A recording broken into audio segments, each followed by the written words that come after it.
name is Martise Harper. Isn't it thought-provoking that oftentimes we tend to camouflage our best selves or even hide the best us? I know because I am guilty of doing the very same thing. But here at St. Peter United, you don't have to hide any longer. You can let your best self come forth and then God get the glory. So come and join us as we lift up praises to our God.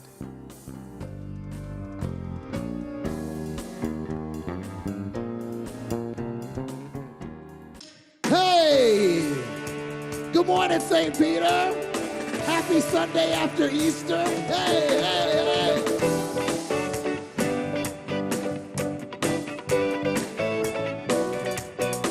Get up out of that bed. Dance with us. Hey, hey. When I think of your goodness and your love, think kindness, and I know your grace is giving me life, giving me life. When I see your favor over me, I'm so grateful. And I know my Savior, hey, giving me life, exceedingly life, abundantly overflow, overwhelm, more than I can dream. You're giving me life. Hey, hey, hey, hey, hey. When I think of your goodness and your love, the kindness, and I know your grace is giving me life. It's giving me life. When I see your favor over me, I'm so grateful. And I know my Savior, hey, giving me life, exceedingly life, abundantly overflow, overwhelm, more than I can dream. You're giving me life, sufficiently life, overflow, overwhelm, more than I can dream. You're giving me. Good morning, St. Peter United. Good morning. Good morning, St. Peter United. God is good. All the time. God is good. All the I don't time. believe y'all. God is good. All the And time. all the time. God is good. Say, I am I am loved. loved. I am Accepted. I am I am worthy. worthy. I have. I have. You have. You have. You have. You A have purpose. a purpose. If you're new to St. Peter United, you've already blessed us with your presence. If you enjoyed that great service we gave you at Easter last Sunday, then you need to make sure that you join us the following Sunday when we'll be in church to give you that experience again. We had such a great Easter, and we're glad that you joined us. Now, I want Tip to sing a little bit about why she's living her best life now and why she's hyped about everything going on in her life. So come on, Tip, sing it. Hey, sing. Hey, hey, Living the blessed life now. hey, hey. I've got the best life now. Oh, Jesus. I'm Finale. alive What you got? in you. I got the best life now. Yes. I'm living the blessed life now. I got the best life now. Oh, Jesus, I'm alive in you. I got the best life now. Living the blessed life now. I got the best life now. Oh, Jesus, I'm alive Rock in out. you. I got the best life now. Living the best life now. I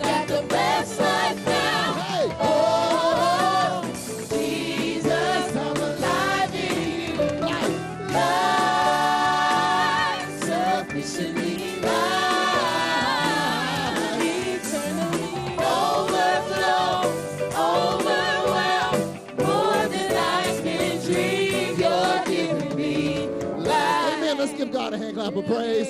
Yes, God. Hallelujah. We hope you are comfortable at home on this virtual Sunday, soon to be named Big Screen Sunday. You'll hear about that soon.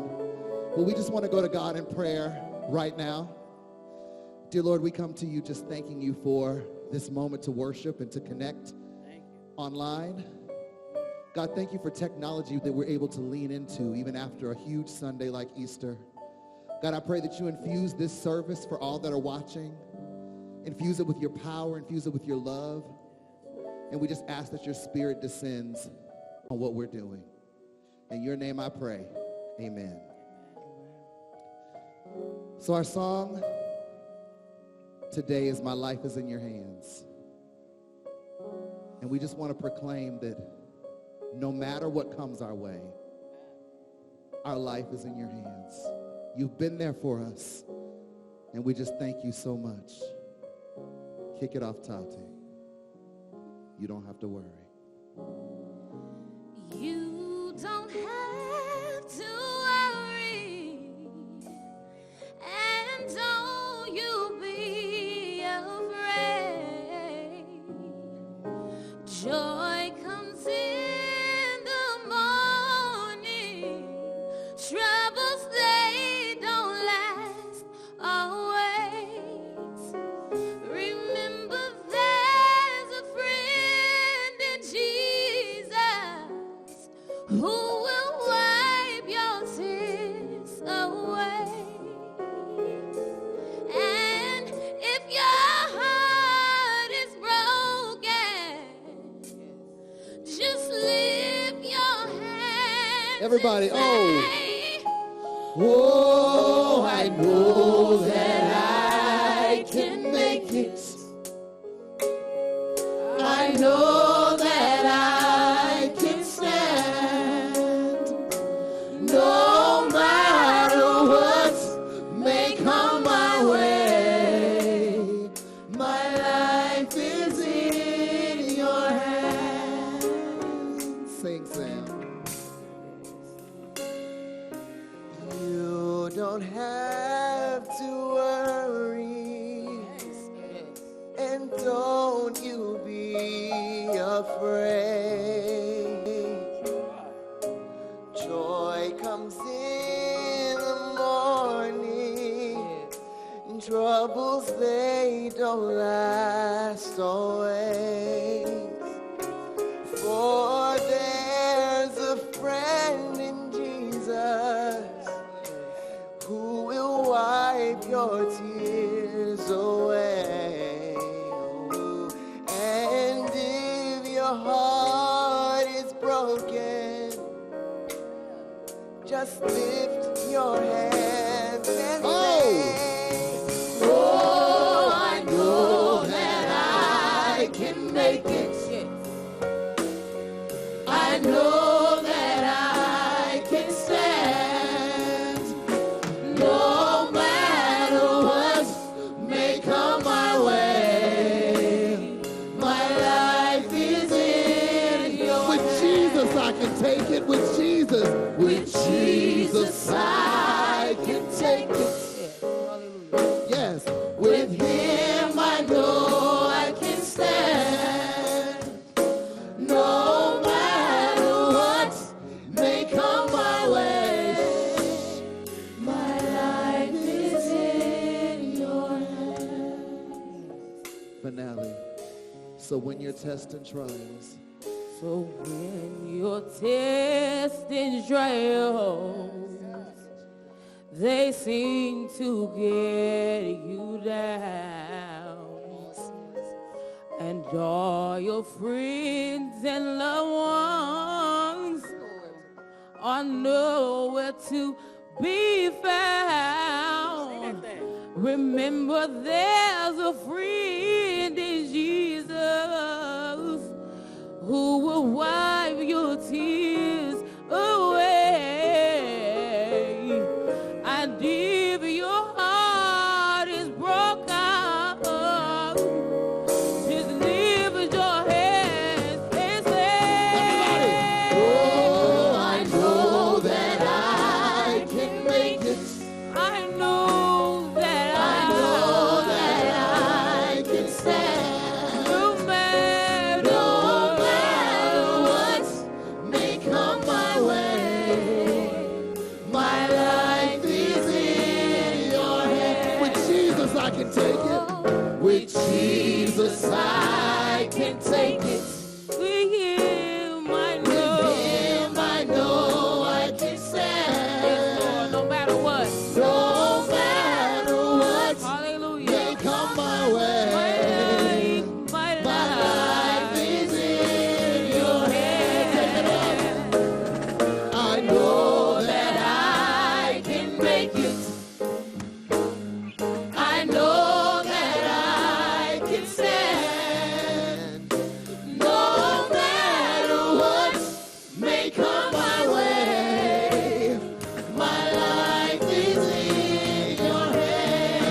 My life.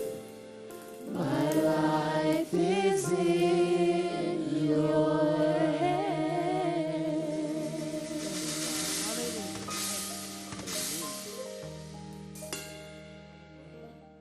Hello and welcome. Happy Sunday, everybody. I hope everyone had a good Easter break this past week. My name is Dest. I am not too new to SPU, but I'm almost hitting a year anniversary here at St. Peter United, and I'm happy to be here and happy to share a little bit of my story with you guys today. I'm going to get you guys going after we finished out our last series about the resurrection of Christ and Godfidence. So I'm going to start our series off, a mini-series, and this is the Walk to Emmaus. We're going to be reading from the NRSV, Luke chapter 24, verses 13 to 35. Now on that same day, two of them were going to a village called Emmaus, about 7 miles from Jerusalem, talking with each other about these things that had happened. While they were discussing, Jesus himself came near and went with them, but their eyes were kept from recognizing him. And he said to them, "What are you discussing with each other while you were walking along?" They stood still, looking sad. Then one of them, whose name was Cleopas, asked him, "Are you the only stranger in Jerusalem who does not know the things that have taken place in these days?" He asked them, "What things?" They replied, "The things about Jesus of Nazareth, who was the prophet, mighty in deed and word before God and all the people, and how our chief priests and leaders handed him over to be condemned to death and crucified him. But we had hoped that he was the one to redeem Israel. Yes, and besides all this, it is now the 3rd day since these things took place. Moreover, some women of our group astounded us. They were at the tomb early this morning, and when they did not find his body there, they came back and told us that they had indeed seen a vision of angels who said that he was alive. Some of those who were with us went to the tomb and found it just as the women had said, but they did not see him." And then he said to them, "Oh, how foolish you are, and how slow of heart to believe that the prophets have declared. Was it necessary that the Messiah should suffer these things and then enter into his glory?" Then, beginning with Moses and all the prophets, he interpreted to them things about himself in all the scriptures. As they came near the village to which they were going, he walked ahead as if he was going on. But they urged him strongly, saying, "Stay with us, because it is almost evening and the day is now nearly over." So he went in to stay with them. And when he was at the table with them, he took bread, blessed it, and broke it, and gave it to them. Then their eyes were opened, and they recognized him, and he vanished from their sight.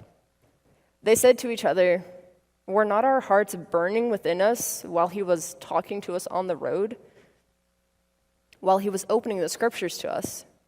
That same hour they got up and returned to Jerusalem, and they found the 11 and their companions gathered together. They were saying, "The Lord has risen indeed, and he has appeared to Simon." They told what had happened on the road and how he had been known to them in the making of the bread. Let us pray. Father God, thank you so much for bringing us into community with one another, to remind us that even in the physical death on this earth, that does not mean that there is a death of our life and soul with you, because you triumphed over death, which meant life eternal for us. I pray that we all are open to hear what we need to hear from this scripture and throughout this sermon. In Jesus' name we pray. Amen. So last week, we finished up our Godfidence series. And if you don't know by now what that means to have confidence in God. Not only confidence in God and in who God is, but also in who we are in God. And we ended the series with the resurrection of Christ. that day being Easter. Not only was it a physical resurrection, but also we saw that what was brought to life was the hope of renewal and sanctification of us through Christ. Hope rose again when Christ was resurrected. So today, we're going to transition confidence in God into peace in God's promise. Where we find God's promise is all over Scripture since before the Word of God was spoken. And we especially see that in the resurrection of Christ and what follows that. So before we get into the Scripture to look at finding peace in God's promise, we need to visualize a childlike way of understanding what we're even searching for. So here's a couple of words that I'm going to define that I want you guys to keep in your mind as you hear this sermon. The first word is darkness. Darkness means partial or total absence of light. To seek is to attempt to find or to search for. And promise is a declaration or assurance that one will do a particular thing or that a particular thing will happen. So, many of us growing up, and I'm sure this game is passed on to our children, is the game of hide and seek. Many of us grew up with this game, and as far as I remember, the same rules still apply. There is one person known as it, and the rest of us hide. The rules are few, and the concept is simple. You hide, and I try to find you. That's the game known as hide and seek. If you really want to make it exciting, you play the game when it's dark out and risk being yelled at by the neighbors for hiding in their bushes or under their cars. Whoever is designated as it would take a flashlight and search for everyone hiding. The way that I played, if you get caught first, you're next to be it. If you're the one hiding, you better not breathe, crunch on any leaves nearby, or even move when the mosquitoes are out, because you're going to give away your hiding spot too easily. If you see someone else being caught, you better run as fast as you can to the base as not to get caught, too. By the end of the game, you're probably sweating, mosquito-bitten, and out of breath. And there's always that one kid who cannot be found, probably because they were hiding in a tree or just wanted to make it known that they had the best hiding spot. From what I remember, nobody wanted to be caught. Nobody wanted to be it. Because if you get caught, that means, number one, you didn't have a great hiding spot because you obviously were found first. And number two, it means that now you have to go find everyone and get risk being yelled at by the neighbors for searching in their yard or under their car. Nobody wants to be it. But do you ever think about how being it means you have a lot more resources to take advantage of?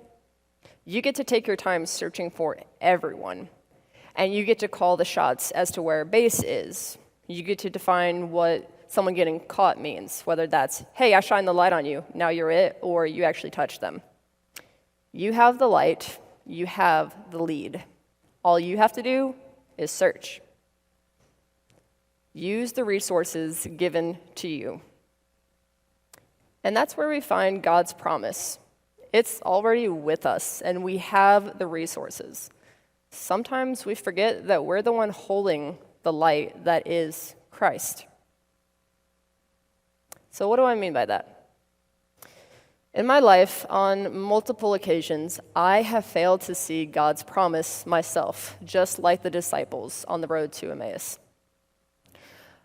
And I'll be honest, I still fail to see it at times, but one of the greatest testaments of my faith in my life is when God found me in my own darkness. In 2014, I was graduating high school, and I had no career or college path ahead of me. I was dealing with gender identity, sexual crisis identity. I was struggling with faith. I was having a midlife crisis at the age of 17. Having gone through depression and suicidal ideation, I remember crying out to God on my knees, God, where are you? I don't feel your presence. You feel absent. It wasn't until a year later that I showed up. I showed up in my faith. While in Haiti, ministering to a local Haitian who said, I don't want to follow God. It's not my time. Maybe I'll do it later. But something in me said, speak. And I did. I don't know any Haitian language. It's Creole. I don't know any Creole. But we had an amazing translator. So this translator said the following words to him. I am having a hard time with my relationship with God right now. But I can tell you that he has not forsaken you because I have seen it in my own life, having been saved from the abuse as a child. I left not knowing what impact I just spoke, and I still felt extremely depressed. But that was the first time I saw light in the darkness, in my own darkness. And I slowly started to see God again in my life. And now, because of that light that I saw, I now stand here in front of you. So where in your life have you found yourself unaware that God's promise was right in front of you, that he had not forsaken you? During times when we feel alone, maybe unaware that God's promise was right in front of us, the presence of God seems out of reach, and our doubts and our fears manifest. Going through hard times, emotion is rampant, and the idea of hope feels far away. Believe me, I know. Similar to how we have lost loved ones or gone through hard times, the disciples of Jesus felt a lot of grief and suffering, and yet they didn't recognize God's promise in the flesh among them. Jesus met his disciples on the road to Emmaus. He physically and emotionally met them where they were. He walked with them. He listened and he talked with them. The amount of time it would take you to walk from Jerusalem to Emmaus, first of all, it is 7 miles. These disciples and Jesus walked for 7 miles, talking about grief, pain, and suffering. It would have taken them a total of about between an hour and 45 minutes to 2.5 hours for that entire walk. I don't know about you, but my feet would be tired after that. But I do know that walking and talking really helps when it comes to grief and sorrow. So they get to the end of this road, and before he leaves the disciples, he breaks bread with them. And suddenly, that is when they realize who they had been sitting with, talking with, and walking with. The light of hope was with them the entire time. So, now ask yourself this question. How can you be more present in your walk with God during hard times? Do you allow yourself to feel hard emotions and have hard conversations? Growing up, that wasn't an option for me. We didn't do hard conversations. We didn't do hard emotions. And as I remember, a great author, Brené Brown, once said that the only emotion you were allowed to feel as a child was anger. So allow yourself, or begin to learn how to allow yourself to deal with these hard emotions. Where are you expecting God to show up in your life? And how are you expecting God to show up in your life? Because sometimes it's a matter of us showing up. What does it look like for you to show up for others? Because it's not only about showing up or wanting God to show up, but your neighbor who you're called to love has come to you with grief, with sorrow, with pain and trouble. And sometimes we just want to make it better for them, make them feel better. But sometimes unsolicited advice is the worst kind of advice, and it turns people away from you faster than anything, especially when you're trying to minister the light of Christ and hope to them. So not only does God want us to walk in the light with Him, but also with each other. So when someone comes to you with their grief and despair, Your purpose is not to make them feel better or give them any advice unless they have asked for it. One good rule of thumb that I have remembered, I do my best to remember daily, is when they're in hard times, just simply ask the question, do you need to vent or do you want advice?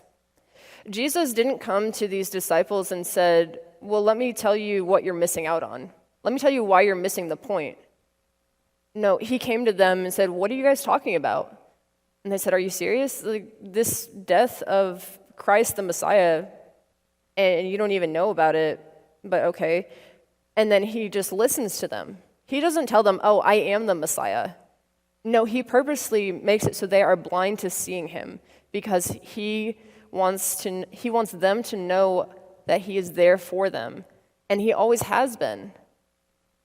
And that's the same that we need to be for our brothers and sisters and non-binary siblings. So all of this is not to say that we can't feel these emotions. We're going to feel grief and despair and sorrow. We're human. Because believe it or not, God knows that we're human. What God wants from us is to walk in the light with the Spirit through this darkness, to remember this peace and hope among us as we wander through deserts of barren land in our mind. When we feel like we're drowning in financial debt or unable to breathe because we have so many things to do, just let it be and just be with God as you were intended to do so. When we say, God, where are you? God's response is not, I'll be there soon, but rather, I've been here this whole time. So I'm going to leave you guys with a Bible verse that I like to remember when I'm dealing with hard times and I don't feel like he's there. Romans chapter 8, verse 38 through 39 says, for I am sure that neither death nor life, nor angels nor rulers, nor things present nor things to come, nor powers, nor height nor depth, nor anything else in all creation will be able to separate us from the love of God in Christ Jesus our Lord. No amount of grief, sorrow, depression, or anger can ever separate us from God. That is how we find the light in the darkness. Pray with me. God, thank you for bringing the word of truth, hope, and joy. Thank you for bringing your Son to this earth to have his flesh among us so that we may have opportunity to live a full life because of his death. And may we remember one another, when we're with one another, may we remember that death and the purpose of that death and what it means now to us. And may we always find light in the darkness. Amen.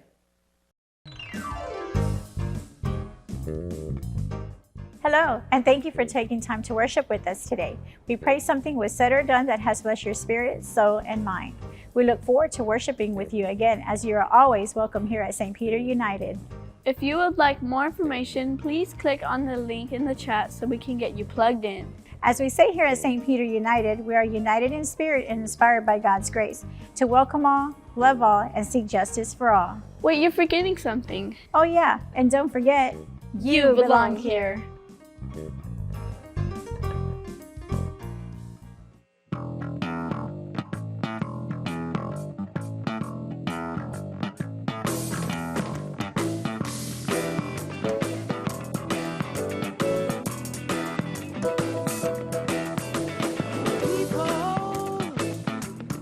Keep on learning. Soldier, keep on warring.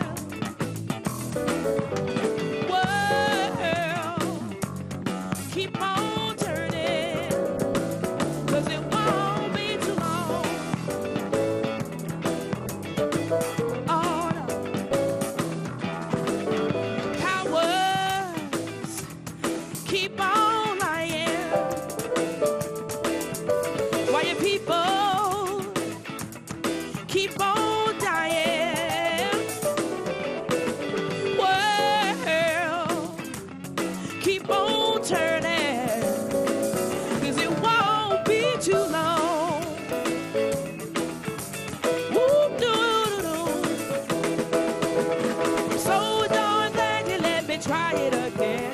'Cause the last time I lived the whole world of sin. I'm so glad I know more than I knew then. Gonna keep on trying till I reach the highest ground. Oh, no, no, no. Powers keep on lying. Why your people keep on dying? Well, keep on turning, 'cause it won't be too long, yeah. Oh, no, no, no, no. I'm so darn glad they let me try it again. 'Cause the last time I lived the whole world of sin. I'm so glad I know more than I know then. Gonna keep on trying till I reach the highest ground. Oh, no, no, no, no, yeah.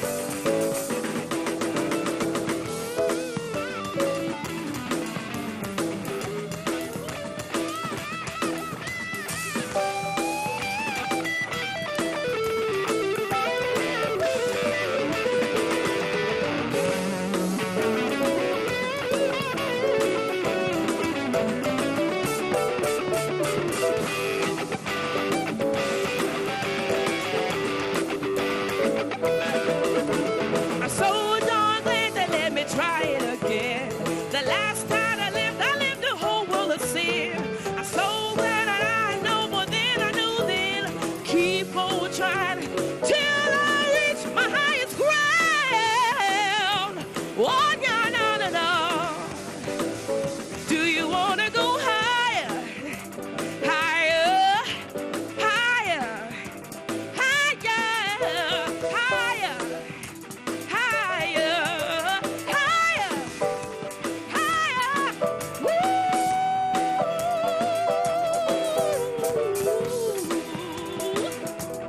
Wanna go higher.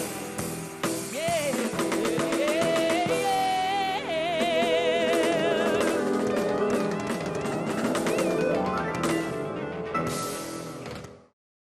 Today, as always, we want everyone to know that we practice a communion that is an open table. So it's open to everyone, regardless of your faith background or if you have church membership somewhere or at all. And so, in this moment, please join your hearts with me in prayer. Gracious and loving God, we pray that you would bless this food to be nourishing for our journey and that we will be bound together in doing so. We open ourselves to your presence in these very common elements. In Christ's name, amen. We remember that on the night that Christ was to be betrayed, he raised the bread, he blessed it, broke it, and said, "This is my body that shall be broken and given for you. As often as you eat this bread, do it in remembrance of me."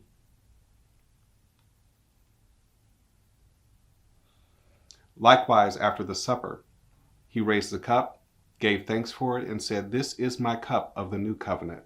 As often as you drink from this cup, do it also in remembrance of me." Let us partake.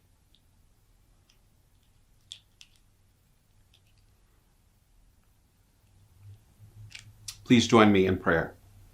God, thank you so much for making us one with each other at this table of grace and mercy. We pray that this food will be nourishing for our journey. And we also pray that everything that has been done, said, prayed in this place has brought you glory and has been in the service of humanity. This is our prayer. In the name of Jesus Christ, amen. Thank you for joining us for virtual worship today. For your offering, you have 3 options to give this week. You can give via mail or via our website, stpeterunited.com, or via text by texting GIVE to SPU, that's GIVE the number 2 SPU to 73256. Remember, your kindness and generosity move us forward. United in spirit and inspired by God's grace, we welcome all, love all, and seek justice for all. We'll see you here again next week. Be blessed.